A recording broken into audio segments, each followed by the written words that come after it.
All right, what is the limiting reagent? So, reagent or reactant. So, anything that will run out first in our chemical reaction. And because it runs out, we can't continue making our chemical reaction go. It's kind of like when we had mold mug brownie.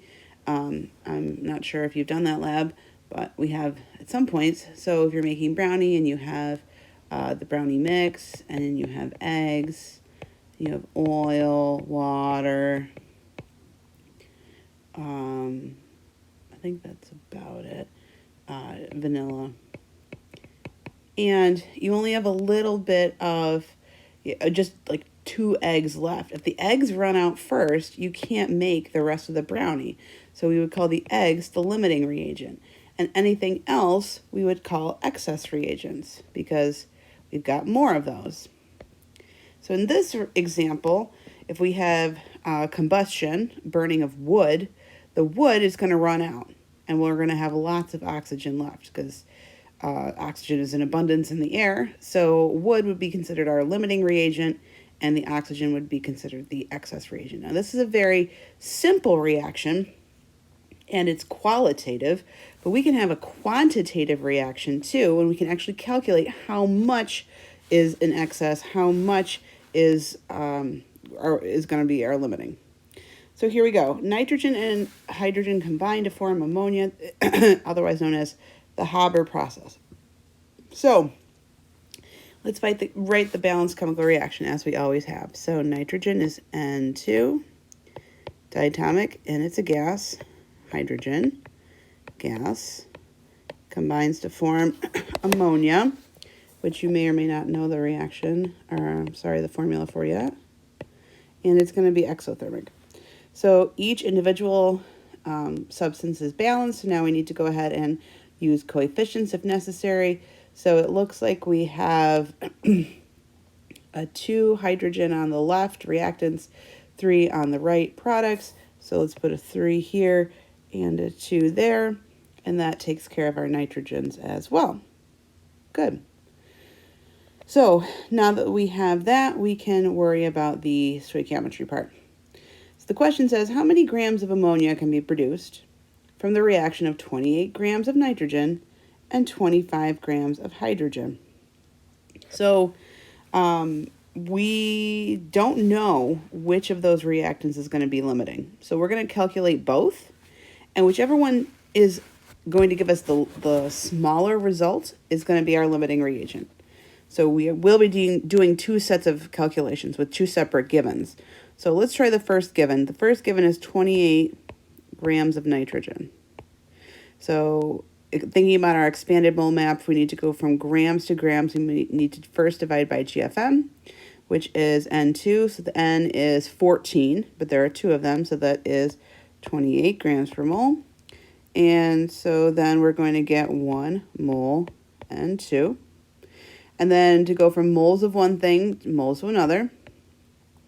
In this case, I seek ammonia, so that's going to be a 2. And my coefficient of nitrogen, nothing's written, so that's a 1. So I'm going to have 2 moles ammonia. And then I need my GFM. So nitrogen is 14 and hydrogen is 1, but there are 3 of them. Add those together to get 17. And so then you'll have a mass of 34 grams of ammonia. That's not necessarily our final answer. We have to calculate it with the other given as well to see which of them is actually in excess and which is limiting. So this is grams of hydrogen. GFM of hydrogen, 1 times 2 is 2, because there are 2 of them. So that's going to be 12.5 moles of H2. We still seek the same thing, which is ammonia. So that's going to be a 2, this time over 3. So 12.5 times 2 divided by 3 is going to be 8.3, repeating, moles of ammonia. And the GFM of that is 17 again. And multiply that, and you're going to get 141.7. If you want to do sig figs, 142 grams of NH3. Now, I have two answers, but only one of them is going to actually be the true answer. It's going to be whichever one is smaller.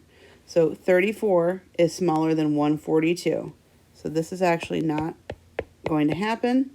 This is our answer here. And so we're going to say that the answer is 34 grams.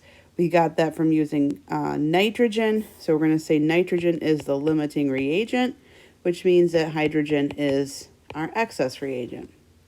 So we can actually only form 34 grams of ammonia from this. We cannot actually form 142. The next part of the question is, okay, great. Now that I know that nitrogen is our excess reagent, nitrogen is our limiting reagent, how much of the excess reagent is there? How much will be left over? So 28 grams of nitrogen is what we had to start. So we need to compare how much of the limiting reagent we had to the excess, and then we'll subtract from what we actually used. So 28 grams, we need to go from grams to grams. We're going to compare not nitrogen to ammonia, but we're going to compare nitrogen to hydrogen. So that was 28. 1 mole nitrogen. Okay, now to go back for my coefficients. I seek hydrogen, so that's going to be a 3 over 1.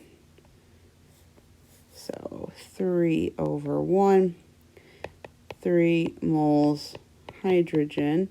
GFM of that is 2. So 6 grams of hydrogen were used in the reaction. So we were given 28 grams. It was all used up. We actually only used 6 grams of hydrogen when we compared those two. However, if you went back to the question, it said that I had 25 grams of hydrogen. So here's how we figure out how much is left over. 25 grams was total, and then 6 grams used, which means we had 19 grams of hydrogen in excess. So that's what you do. This concept is not on the Reagents, but it's super important for higher level chemistry, and so that is why we are learning it. If you have any questions, please reach out. Thank you.